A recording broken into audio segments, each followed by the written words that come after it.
आज जो हमारा टॉपिक है डिस्कशन का वो है साइटोस्केलेटन। ठीक है, साइटोस्केलेटन बेसिकली सेल के अंदर प्रेजेंट होता है। जैसे हमारी बॉडी के अंदर स्केलेटन का बहुत इम्पोर्टेंट रोल है सपोर्ट के लिए, फंक्शनिंग के लिए, इसी तरह सेल का भी बहुत इम्पोर्टेंट साइटोस्केलेटन का भी सेल के अंदर बहुत इम्पोर्टेंट रोल है। ठीक है, मतलब बगैर साइटोस्केलेटन के सेल को अपनी शेप और स्ट्रक्चर को मेंटेन रखना बहुत ज़्यादा मुश्किल है। जो पहली बात है, हम इसके बारे में, इसके स्ट्रक्चर के बारे में पढ़ेंगे, इसके फंक्शन के बारे में पढ़ेंगे, और हम ये भी पढ़ेंगे कि किस तरीके से कुदरत ने इसको मेंटेन किया हुआ है कि इसने तमाम के तमाम जो फंक्शन हैं उसको परफॉर्म करना कितना मतलब कि इम्पॉर्टेंट है और कितना स्पेसिफिक है। ठीक है, फंक्शन की जब बात आती है तो स्ट्रक्चर सपोर्ट के वो जो है वो सेल के स्ट्रक्चर को सपोर्ट देता है, जो साइटोस्केलेटन है। ठीक है, कि वो अपना जो स्ट्रक्चर है उसको मेंटेन करे। ठीक है, maintain shape of cell, cell की शेप को भी मेंटेन रखता है कि सेल जो है वो अपनी ओरिजिनल फॉर्म में रहे।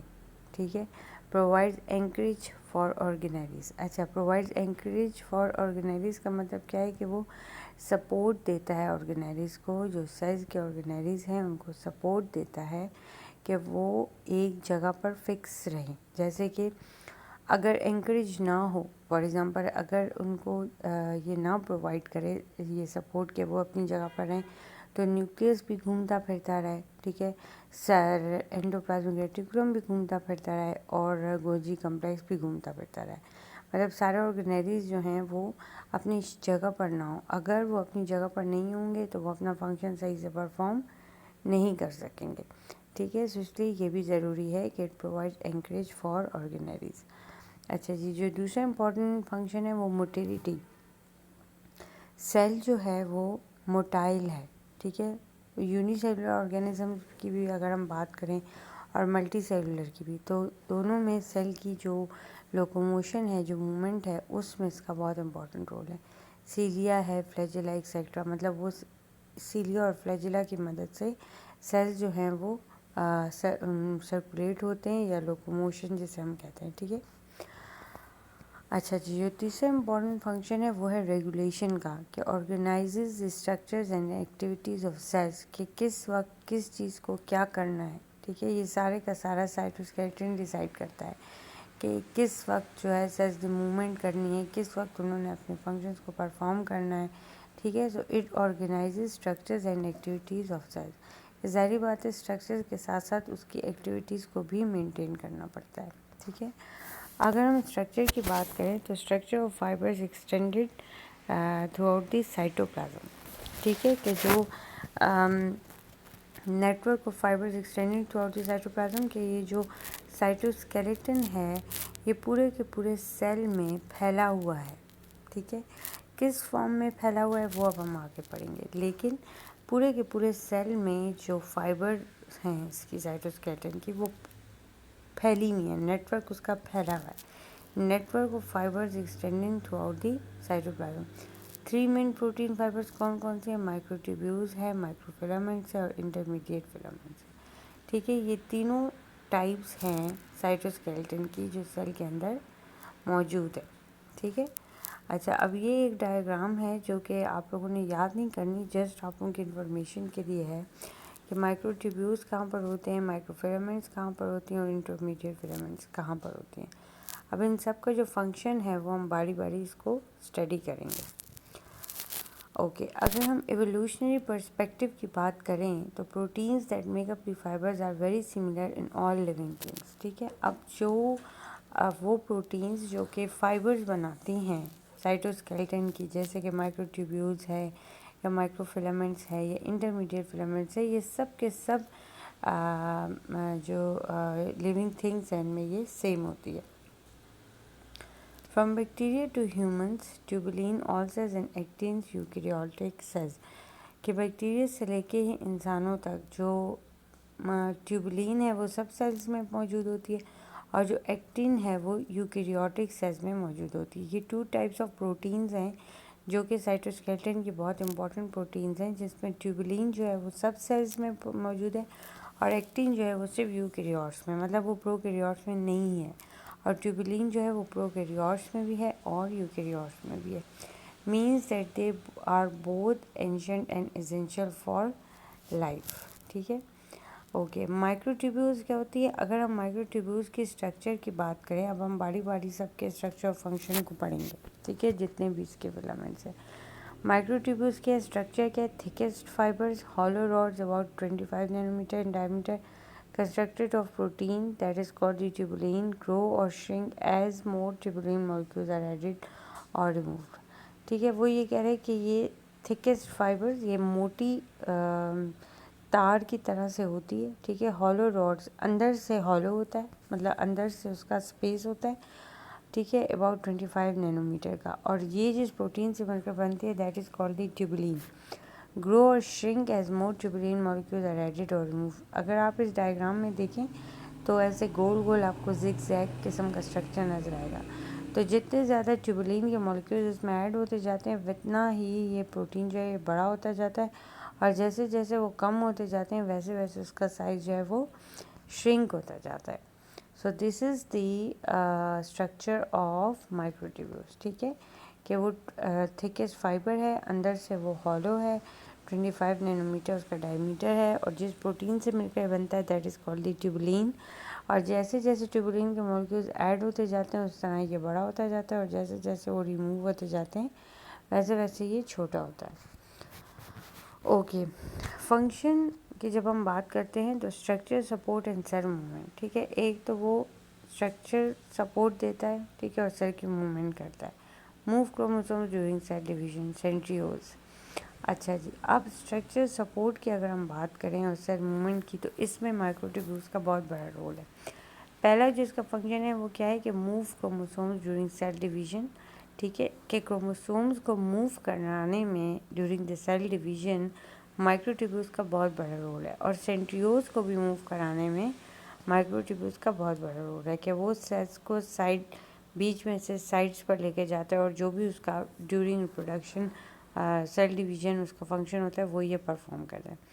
Tracks that guide motor proteins carrying organelles to their destination, that is the myosin and dynein, कि वो उन मोटर प्रोटीन्स को गाइड करता है जो ऑर्गेनेलिस को अपनी मंजिल तक पहुंचाते हैं। मतलब कि माइक्रोट्यूब्यूल्स जो है वो उन प्रोटीन्स को गाइड करता है जो कि सेल्स और सेलुलर ऑर्गेनेलिस को एक जगह से दूसरी जगह पर लेकर जाते हैं। अब वो मोटर प्रोटीन्स कौन सी हैं जिनको ये गाइड करते हैं? That is the myosin and डायनिन।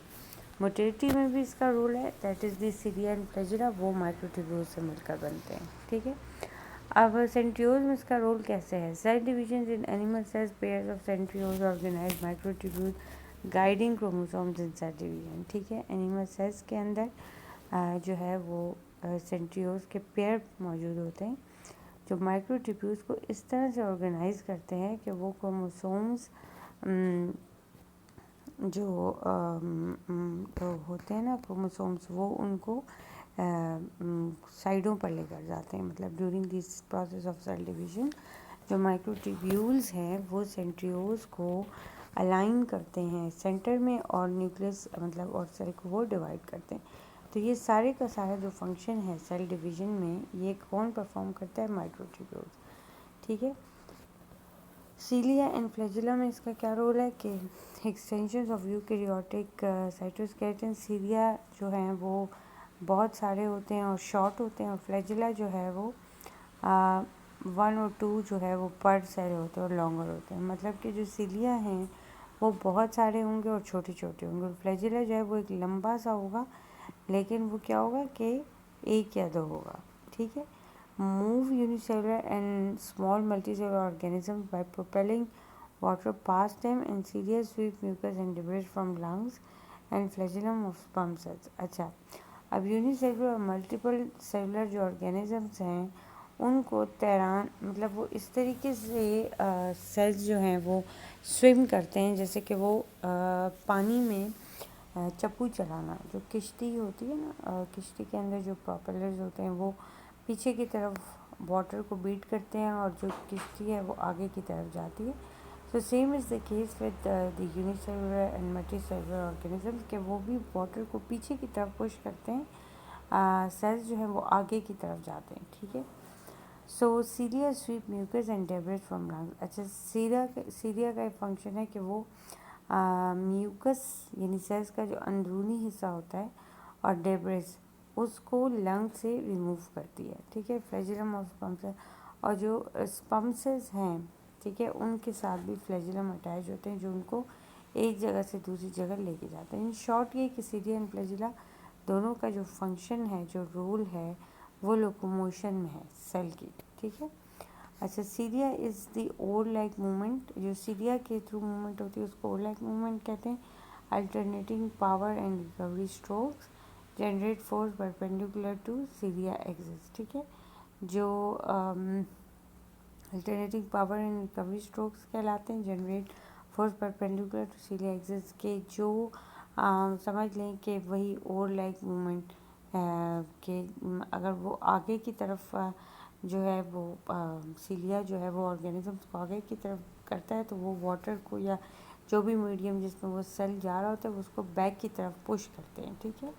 So that is the generate force perpendicular to cilia axis, कि वो उसके 90 के एंगल पर होती है। जो फोर्स जनरेट होती है मूवमेंट पे वो सीलिया के 90 के एंगल पे होती है। इन शॉर्ट ये कि वही प्रोपेलर की तरह का इसका फंक्शन है कि पीछे की तरफ वो उसको बीट आउट करती है और वो खुद आगे जो है वो सेल्स जाते हैं, ठीक है।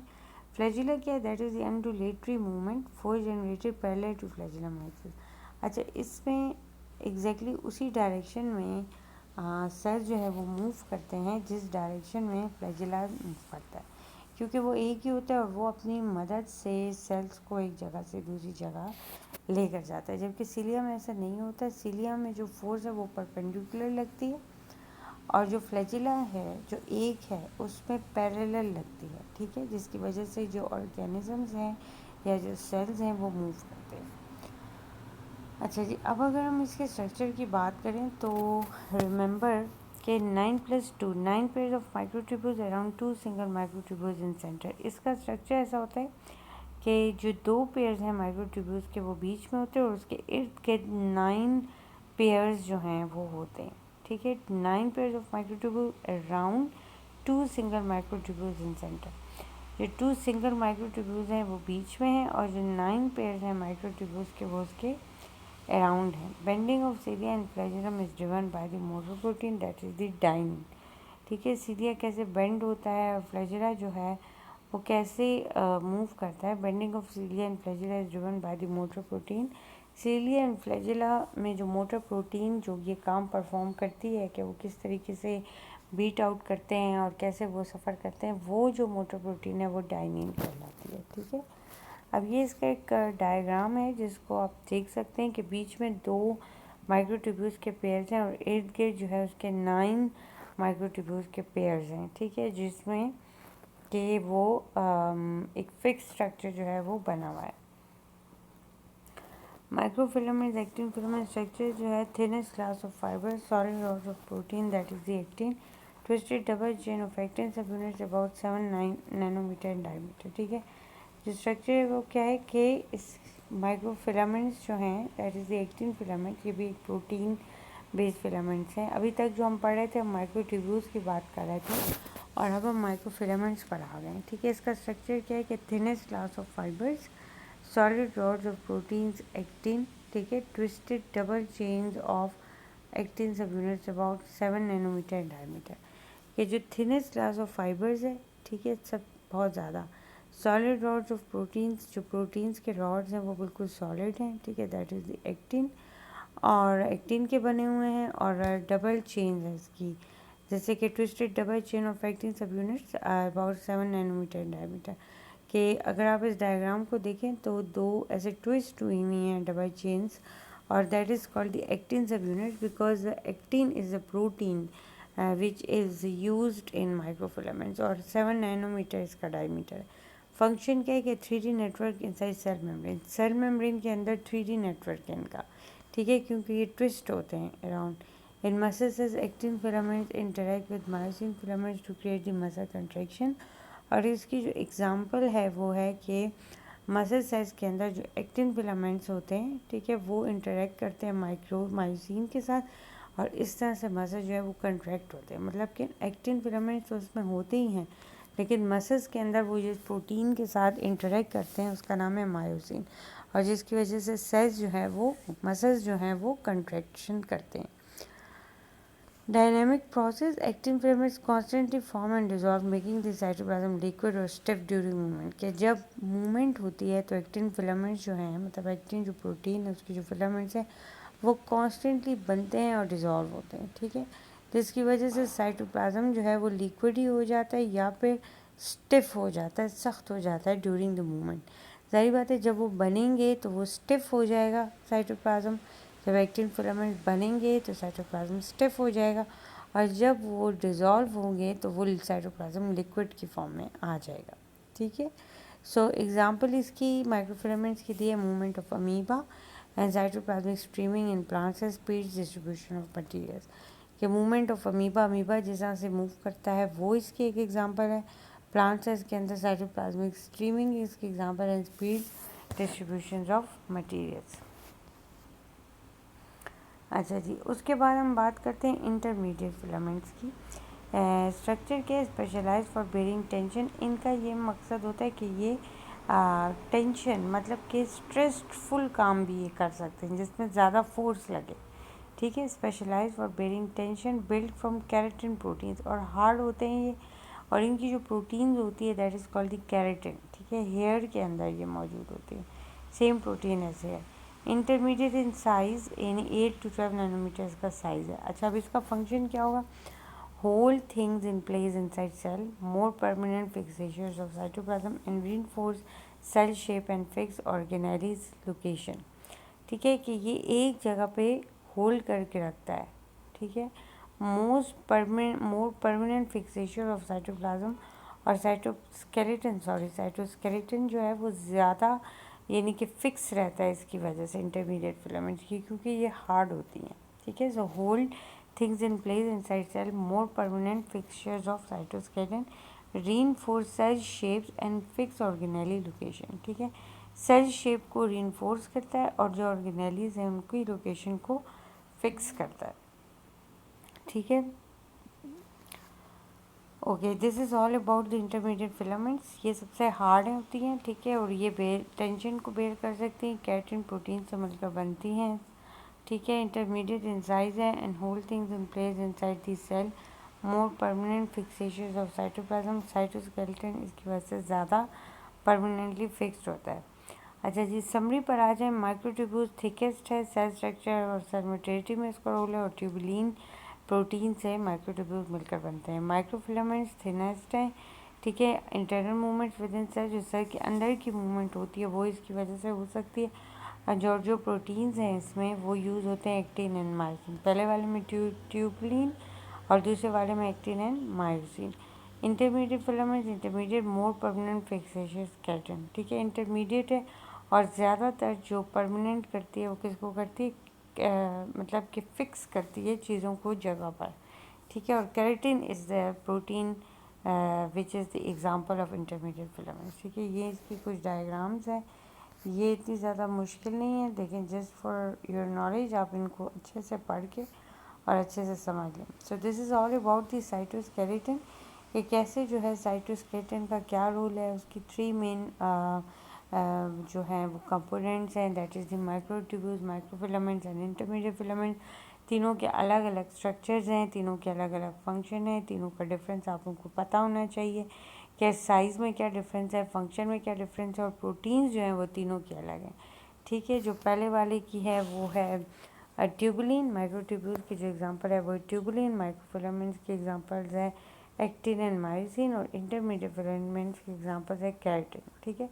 So this is all about the cytoskeleton, that how it maintains the structure and function of the cell and how it fixes the organelles to its proper place. So cytoskeleton means a lot to the scientists nowadays, because it really perform the information. It really provides the information required for making the cell more stiff as a structure, ठीक है। Thank you very much, students.